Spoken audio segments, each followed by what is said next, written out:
તો જય માતાજી અને હર હર મહાદેવ. તો આપણે લેવા પહોંચી ગયા છે દિવ્યેશને.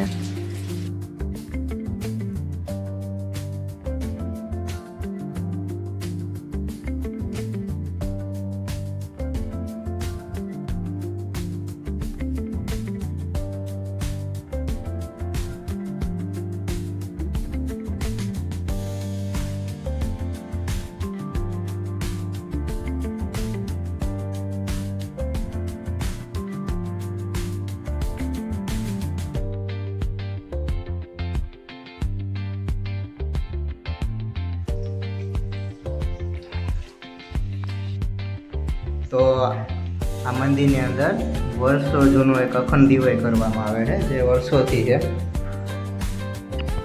તો મંદિર દર્શન કરી કાંડલા વાંડલા કરી અને આપણે જઈએ છીએ નદી બાજુ, જ્યાં બહુ મસ્ત સીન અને નજારો આવે છે.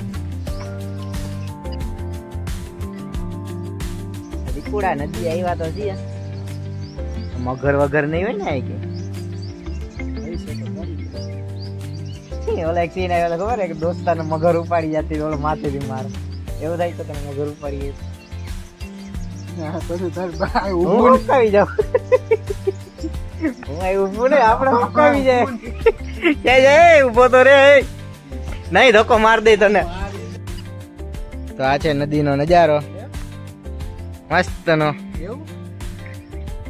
દિવ્યેશ ભાઈગો કે આ વારી ક્યાંક દગો કરી નાખીને ધક્કો ન માર દેવા હાટું જાય છે. હવે આ નાની એવી ઝૂંપડી અમારી, સોરી અમારી નથી પણ જેની હોય એની બેહવાની જગ્યા જ્યાં મસ્તનું છે. એ પાછળ મકાને છે. હા આપણા તો નથી પણ જેના હોય એના મકાને છે. કોઈક રહેતું હશે પેલા, નવા હવા બનાવ્યા હે.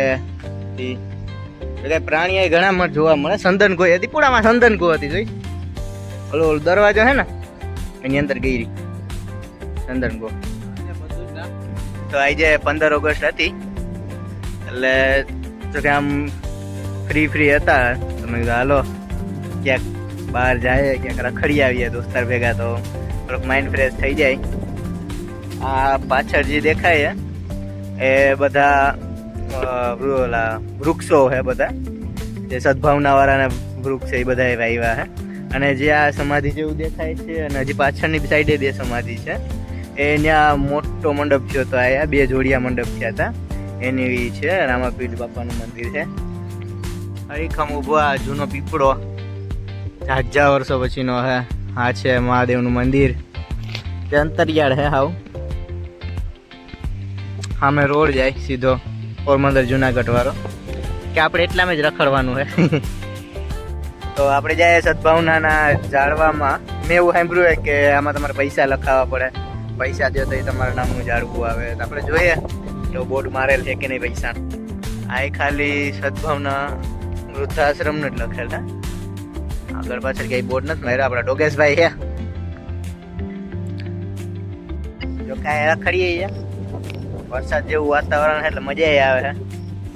આયા મંદિર છે. આ મંદિર તો કેનું એ ખબર નથી પણ જે પાછળ છે ને જે આ બાજુ આવેલ છે એ બંને રામાપીરનો જે મંડપ થયો હતો એનું છે.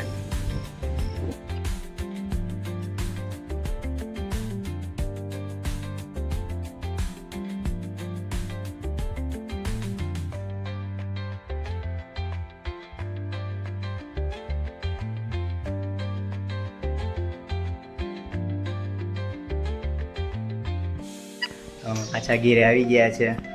જો તમને અમારો વિડીયો સારો લાગ્યો હોય તો લાઈક, કોમેન્ટ અને સબસ્ક્રાઈબ જરૂર કરજો. મળ્યા આપણા નવા બ્લોગમાં. જય માતાજી, હર હર મહાદેવ.